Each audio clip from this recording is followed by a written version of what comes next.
We're going to look at a basic synthesis technique called wavetable synthesis. The idea here is that you store a waveform into a table and you repeat that waveform indefinitely. You can repeat it faster to increase the frequency or pitch, and you can control the amplitude. So to do this in Nyquist, you need to first of all build a waveform. And you might think that the best way to build a waveform is to draw it or describe the shape somehow. And it turns out that's not really the best idea. So what we do instead is we express waveforms in terms of their harmonic components. So that means that basically we have a fundamental frequency and then a frequency that's double that and triple that. And all of these components are added together and add up to form the wave shape.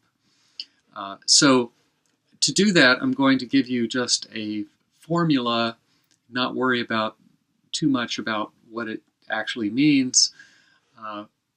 The formula looks like this: define variable, table equals sim, and then the first number here is the amplitude. In other words, how strong is that particular harmonic?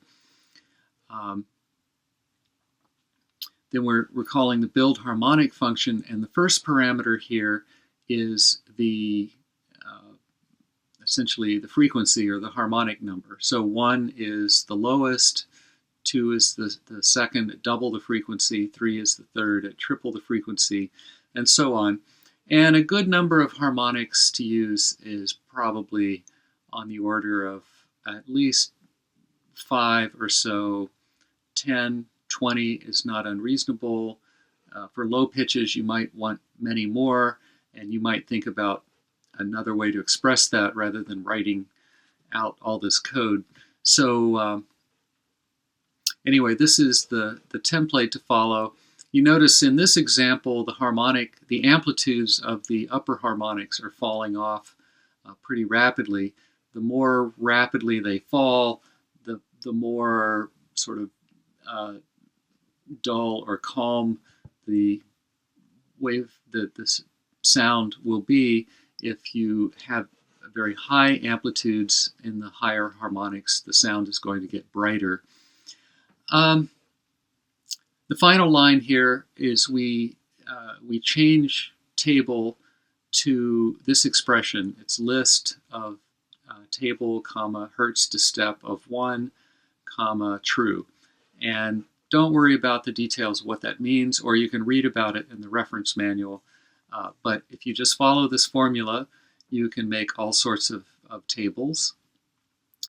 And notice the table is a global variable. Star table star in particular is a special variable that if you set, the OSC or OSC oscillator function will use it as the wavetable. So we can say something like set star table star equals some expression to build a waveform, and then if we play OSC of C4, it will generate the pitch C4 using that table. The other thing you can do is set a different global, such as star my table star, to some wavetable, and then you can pass it in as the optional third parameter of OSC. So you would write something like set star table star, and then play OSC C4. The duration goes next, so that's 1, and then you put in your table. Okay, we talked about globals being really bad, right? So what's going on here? Well, these wavetables are small. If we looked carefully at that previous slide, you saw this parameter 2048, I think, and that was the size of the table. That's not a lot of memory, and since you're going to probably reuse these tables every time you call OSC, it makes sense to store it in a global variable. The next thing I want to show you is the unit generator PWL. We've seen this before, but didn't really describe the parameters. And PWL is a very common function for control. And in particular, if you want to control the time-varying amplitude of a sound, PWL is a good function to use. The parameters are alternate between time and value, or in other words, time is the x-axis and value is the y-axis. So the first two parameters, T1, V1, give you the point, the first destination point starting from 0, 0. Then the next pair is the next point that you go to linearly, and so on. And then at the very end, notice there's the number of parameters is arbitrary. When you get to the very end, you have a single parameter, which is a time, and that's because the value is implicitly 0. So the PWL function always starts at 0, 0. It always ends at amplitude 0.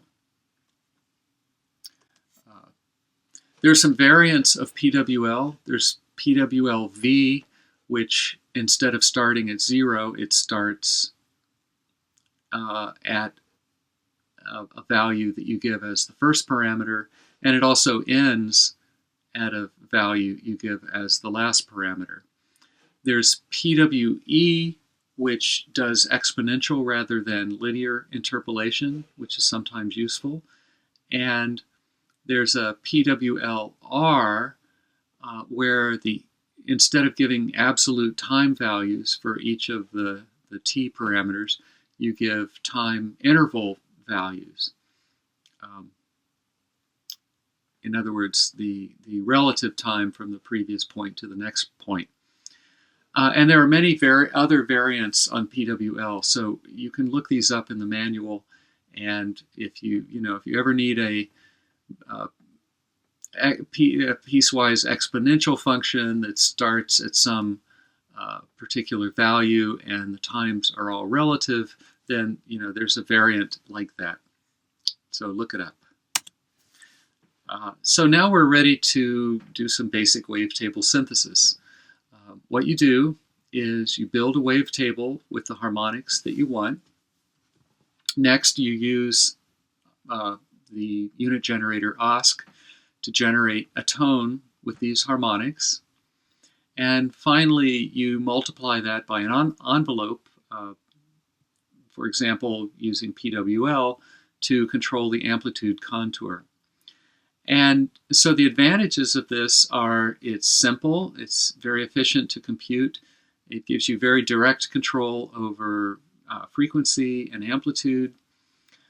And the disadvantage of wavetable synthesis is the spectrum, or in other words, the strength of the harmonics, does not change with pitch or with time, as do most acoustic instruments. So it's actually very difficult to get the kinds of sounds that you expect to hear from acoustic instruments, and because the spectrum is always the same, it can be a little monotonous.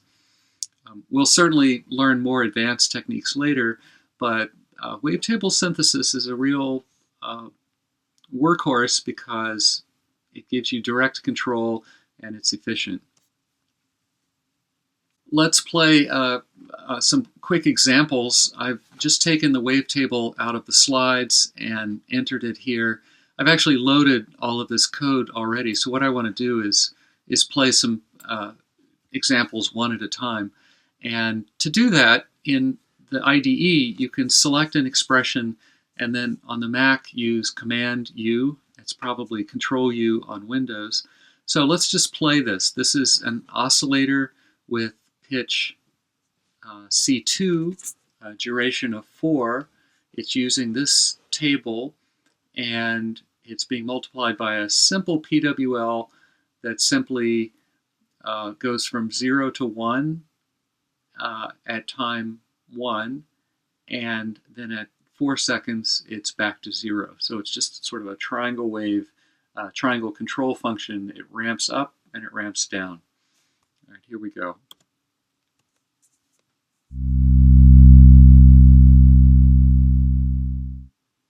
So that's a very, I would say, somber sound, partly because it's low in pitch, but also because it only has 4 harmonics, and the upper harmonics are pretty weak. All right, next we're going to take this expression here that I just played and put that into a function. So we're going to call the function note. So every time we call note with pitch parameter p, we will run this wavetable synthesis algorithm. And so just to show that that works, let's play note of C2, and we should hear the same thing that we just heard before. It's just a little bit easier to write now.